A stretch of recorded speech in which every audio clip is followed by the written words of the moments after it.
Hey everybody, how's it going? I hope you're having a lovely day. So an article came out in Bloomberg a few days ago, and I'll be honest with you, I'm kind of starting to get tired of this topic, but I've been getting nonstop emails about it and also YouTube comments about it, so I thought I would read it. Anybody who has been watching my channel for the past 3 years likely knows exactly what I'm going to say in response to this article, but you want to hear me say it, so fine, we'll do it. Remote work is costing Manhattan more than $12 billion a year.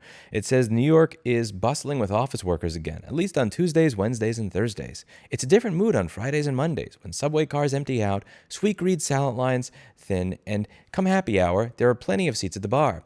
The in-person work week has shrunk to 3 days. 3 years into the pandemic, business leaders and city officials around the world are still trying just about everything to lure employees back into the offices and revive local economies. But new data on in-person work analyzed by Bloomberg News show that a number of cities across the United States, Fridays at the office are dead, Mondays are a crapshoot, and returning to pre-pandemic work schedules looks like a lost cause. Makes sense. There is a lot of, everybody here who's had a job working at an office has had the experience where everybody's doing nothing. You know everybody's doing nothing, and they are just trying to hide the fact that they're doing nothing, because if everybody tells each other person that we're doing nothing right now, then you may stop getting paid for the job. I have been one of those idiots that actually points out, why is nobody here actually doing anything? And then gotten severe, very nasty, dirty looks from people that wound up getting fired because they actually didn't do anything all week, not just for one day in the week. And been the hated person for that because I don't know. I'm just weird like that. But for the most part, people don't need to be in. There are many jobs that you just don't need to be in the office all the time. If you work at a Wendy's, there is no way for you to remotely create a chicken nugget. If you work at my repair shop, there is no way for you to utilize robotic hands to solder and everything from home. But for a lot of white-collar jobs and administrative jobs, this is stuff that you can do from home. Even a lot of engineering jobs, or jobs where you're software engineering, working on a schematic for a new product, working on advertising. A lot of stuff just doesn't require you to be in the office, and expecting people to be in the office 5 days a week just so that your local economy can continue working the way it did before, where you had, $75,000 stores that were about the same size as my old store, or a $25,000 walk-in closet, or anything else that I'll include in this playlist I'll link down below.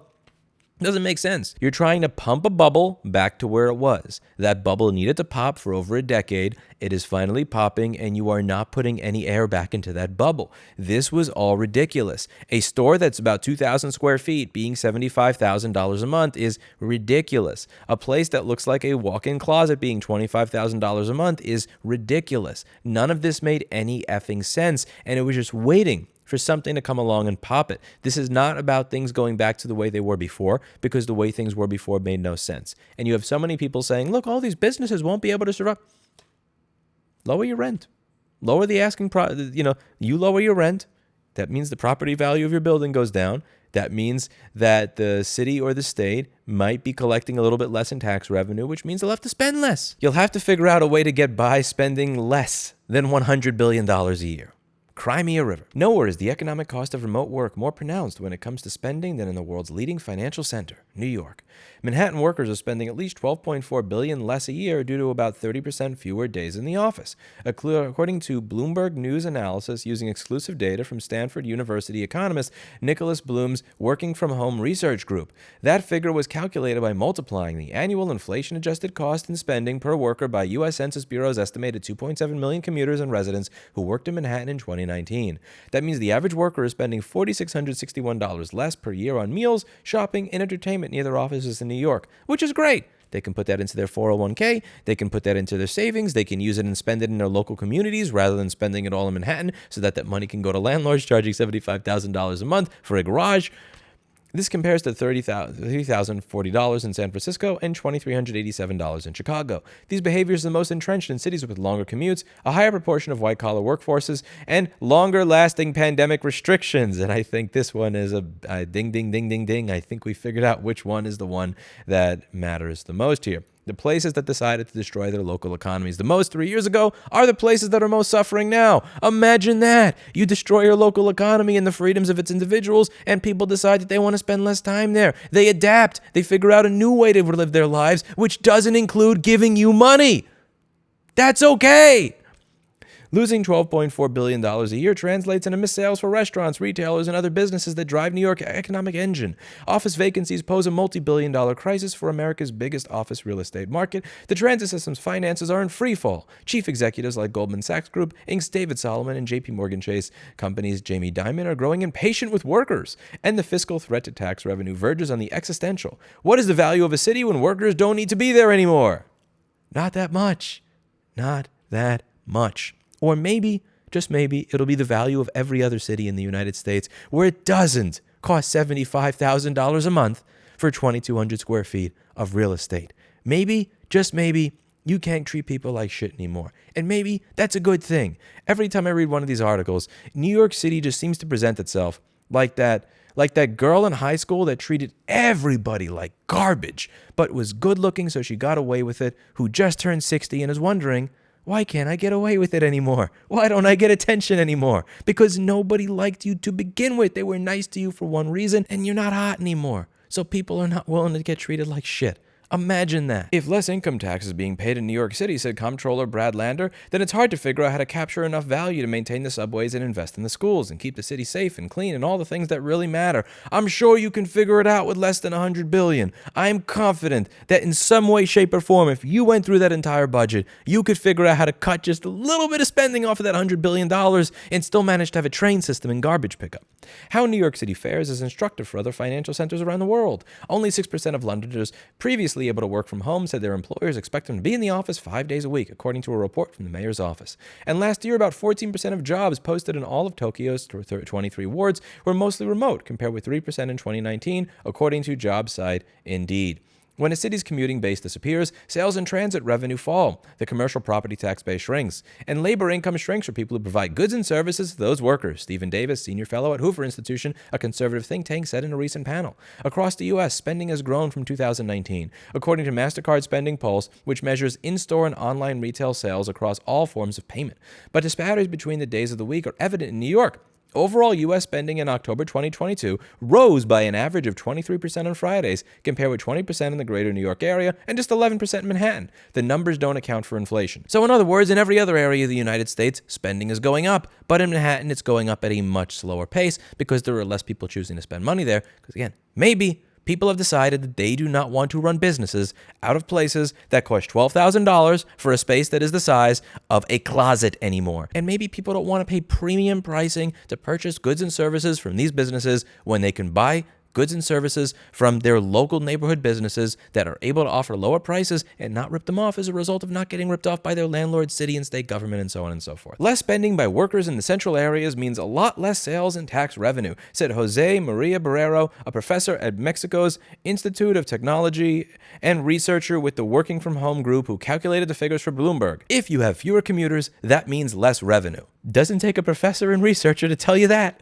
These shifts are most visible in Manhattan's financial district in Midtown, where trading desks and cubicles lay bare at the start and end of the week. Many restaurants and retailers have closed up shop and foot traffic, and subway riders have plummeted. Bankers, lawyers, and other executives who expense black car rides to their New York City offices have already rejiggered their commuting schedules to focus on Tuesdays, Wednesdays, and Thursdays, according to data from HQ Corporate Mobility, which works with Fortune 500 companies to book, bill, and expense cars. From June to December 2022, rides taken on Mondays and Fridays reached only 33% and 38% of pre-pandemic levels, respectively, according to HQ data of about 400,000 rides over the last 3 years. On Thursdays, that rises to roughly 43%. On Fridays, I definitely want to be in the comfort of my own home, said Nate Diaz, 24, who goes into the financial firm S&P Globals on Tuesdays when he knows his coworkers will be there. At the office, he heads to lunch with colleagues, spending up to $20 on Chipotle or Chopped and happy hours on Stone Street. Diaz saves $100 a week by working from home, though he'll sometimes grab coffee in his Astoria, Queens neighborhood. He used the extra cash to buy new bulletin boards and a massage chair for his souped-up home office. People have changed their lifestyle and behavior, said Michelle Meyer, North America chief economist at MasterCard Economics Institute. And again, you don't have to be a chief economist at an institute to realize that when you shut down people's lives, when you destroy the economy in your local area and people's freedoms, that they adapt, they change. It's not like a light switch and you're not going to get them back. If you are working from home that day, you're not commuting into the office and going to the bodega next to your office. Again, you don't need a professor, a researcher, or an economist to tell you that. The growth has turned the neighborhoods where hybrid workers live into a new kind of business district. Foot traffic in New York's 4 other boroughs recovered by 85% or more by the end of 2022, compared with pre-pandemic levels, according to data from Orbital Insight. Manhattan's recovery rate lags at 78%. It's more pronounced among restaurants and bars, where transitions increased by 48% in Brooklyn in the fourth quarter of 2022 from 2019, compared with 18% in Manhattan, according to data tracked by commerce company Square. The two boroughs were growing at the same rate pre-pandemic, according to Square Research lead Ara Kazarian. And again, what you have to understand here is when you're talking about the people that are not want to take the train in or that's taking the train in less, you have to remember what the subway looks like in New York City, and you have to understand that there might just be a reason that people don't want to spend time there. This is the thumbnail of one of my videos talking about the subway ridership. This looks like shit. People do not want to spend money to spend an hour every single day underground in something that looks like this. And yes, if you're at the end of Brooklyn on the R train, traveling 6 or 8 miles on that piece of crap is going to take you an hour because of how slow it is and how often it stops. It's not fun, and people have figured out a way around it, and they are not going to choose to waste hours of their life every single day so that they can support your non-sustainable system. And the idea that this is a surprise to anybody, and the fact that people are actually asking people to return to that system, demonstrates how selfish and vampiric these people actually are. Average retail spending on Mondays in October rose by 28% in the Bronx, 21% in Queens, and 18% in Brooklyn, compared with just 2% in Manhattan from the same period in 2019, according to MasterCard data. Outer borough growth could be a silver lining for New York, but a recently published plan to revive the city focuses less on the newly vibrant areas and more on inching back to a Manhattan-centric economy. No! While Mayor Eric Adams now requires government employees to work in person 5 days a week, he's had less luck pushing business leaders to mandate stricter in-office requirements. It's time, he said last year. New York City can't run from home. They're not running from home. Nobody's running. They're not running from home. They're staying home because they can get their work done without wasting money on your ridiculous bullshit. And this is what Governor Kathy Hochul doesn't understand. This is what none of these people understand. Biden echoes Eric Adams, get back to work. The New York governor is begging people to return to the office so we can all thrive. And it's not about us thriving. It's about you thriving. And it's about you not having to make difficult decisions to cut your spending when you are spending $100 billion a year, a lot of it on bullshit. Existential risk. Worker attendance at New York offices during the fourth quarter of 2022 recovered to about 43% of pre-pandemic levels on average, according to badge tracking data from Castle Systems. On Tuesdays, though, that jumps to an average of 51% and plunges to 23% on Friday. Office attendance has ticked up when employers issue mandates for more in-person days, but they're not a cure-all, and a wide variability in company policies has left many pandemic-era habits in place. For example, Blackstone asked investment professionals to come into the office 5 days a week, but workday traffic at its headquarters at 345 Park Avenue remains at half its 2019 level. At American Express, which doesn't have in-office requirements, only 31% of the pre-pandemic workday traffic is available and back at its headquarters at 200 Vesey Street. And again, if you don't need 70% of your workers to actually be in the office, that's a good thing. That means American Express can now spend less money leasing office space, or they could lease that office space out to somebody else, which means they can offer lower rates to their customers, or higher profits and higher pay to their employees, or pass that on to the shareholders. Either way, any of those options I will take over people being forced to go to the office to pretend to work when they don't have to and they can still get the job done at home. At 8 major Manhattan office buildings, foot traffic is down about 52% on Fridays and 45% on Mondays compared with pre-COVID, according to a Bloomberg News analysis of Placer.aa data. Researchers have modeled a 40% drop in office market value as office towers sit partially empty, which they estimate would cause $5 billion in lost tax revenue, or 5% off the city's annual budget. New York's future tax sales revenue can also diminish as half-empty office buildings drive sluggish spending. It could also take a hit to its income tax base if employees continue to relocate elsewhere. That's a big hole that will need to be plugged with new taxes, lower spending, said Columbia University professor Van, who referred to the situation in a recent panel as a potential urban doom loop. The city is still seeing the impacts on its transit system, where weekday ridership has recovered only 64% on average in January, and revenue shortfalls are expected to hit over $2 billion a year through 2026. With pandemic aid running out, the agency is planning service cuts to about 7 lines on Mondays and Fridays, including the one train that connects Manhattan to the Bronx and the L and F trains which run across Brooklyn, Queens, and Manhattan, which, by the way, The F train has been a piece of crap for the entire time that I've lived in New York City. You don't get to blame the F train sucking on COVID or post-COVID and people not using it anymore. That shit has always sucked. You know how many times I've gotten stuck on the L train somewhere between Lorimer and Myrtle Wyckoff where it'll just be stuck for 20 minutes in between the stops? And this isn't even like a bus where you can decide I want to get off. You're literally stuck inside a tunnel with a closed door. There's nowhere you can go. There's a shuttle bus between Lorimer and Myrtle Wyckoff. Then there's another shuttle bus between Myrtle Wyckoff and Broadway Junction. Then there's another shuttle bus between Broadway Junction and Canarsie. Pull it together. The change will be felt by working-class New Yorkers who are back to work 5 or 6 days a week. They can't afford a $50 Uber and aren't able to work remotely, said MTA Chief Executive Officer Jano Lieber in November. Which is true. I agree. Maybe the MTA should stop mismanaging their money all the time. Maybe, just maybe, the MTA should not have people that scam them for literally $400 of overtime. $400,000 of overtime. I am not kidding. You have people that were apparently working around the clock, getting $400,000 of overtime for 1 fucking year because that piece of shit agency is so mismanaged. You could have every billionaire in the world pour their entire net worth into the MTA. Not a single train would work better than it did before because it is run like shit. Forget about it. While New York has a history of overcoming economic shocks like the September 11 terrorist attacks and the 2008 financial crisis, business owners say they are struggling to adapt to the new 3-day work week. Sam's Falafel owner Iman Ahmed said foot traffic near Wall Street is the worst it's been in his 30 years of business. Only on a sunny midweek day do sales recover to about 60% of what they were, he said. Meanwhile, the rising cost of gas and ingredients pressured his business. Monday, Friday, forget about it, said Ahmed, 57, who parks his truck in Zuccotti Park and notches only 30% of pre-COVID revenue on those days. You'll lose money while nobody is here. Jordan Cohen, the manager of Bryant Park Grill in Midtown Manhattan, said about 40% fewer diners are now showing up on Mondays and Fridays for the Power Lunch Hub's $22 chicken Caesar salad and $50 braised lamb shank. $50 for a lamb shank.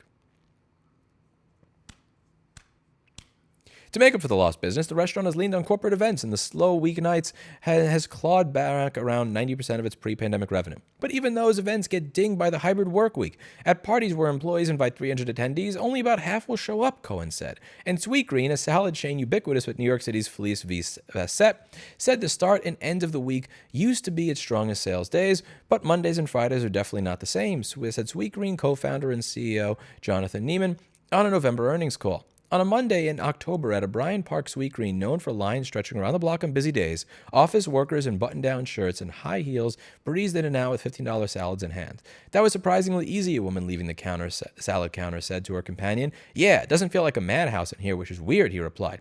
That's a part of the problem. You need it to be a madhouse for it to make sense. Again, if you are paying $75,000 for a dump, that means that you need to make as much money as possible, which means it needs to be a crowded madhouse in order for them to just barely break even.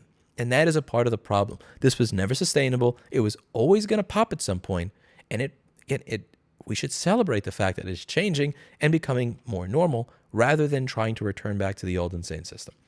Bloomberg found the longest wait time for a salad at the Bryant Park Sweetgreen at noon was 13.5 minutes on a Wednesday. By contrast, it took only 4 minutes to breeze through the line on a Friday. Sweetgreen is now renegotiating leases with landlords to structure rents as a percentage of sales versus a fixed amount common with commercial rents. With offices empty on Monday and Fridays, business travelers are cutting hotel stays short by a day or two and flying in just for midweek, said Vijay Dandapani, president and CEO of the Hotel Association of New York City. Business travel has rebounded the most in places like Austin, Texas, Charlotte, North Carolina, where workers are back in physical offices, according to hospitality data and analytics firm STR. In Austin, hotels recovered to 92% of pre-pandemic occupancy on Mondays of last year, while New York hotels were only at 83% recovered, and San Francisco was falling even further behind at 74%.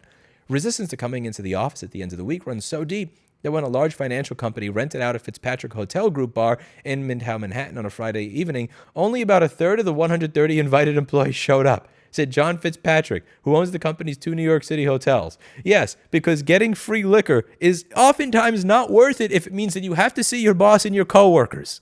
Let's be real. Don't get me wrong. My employees are great. They're great people. They're amazing. If I invited them all out on a Friday night and said, hey, you want to go out to a bar? Most of them are probably going to say no because they want to do their work, get done, and live their lives and enjoy themselves without having to see me. And that's normal. To lose that amount of business on a Friday, which is one of your busiest days, is huge, said Fitzpatrick, who depends on the business travelers for 70% of his clientele. To drum up business, he's considering raffling a free trip to Ireland to Friday bar customers. Another marketing idea is to encourage tourists to extend their New York City holidays by promoting the hotel as a remote work haven on Fridays. We have to come up with something, Fitzpatrick said. Yes, you do. You all have to come up with something. What I suggest you all come up with is change. It's going to be difficult. I was paying $13,667 a month for my space.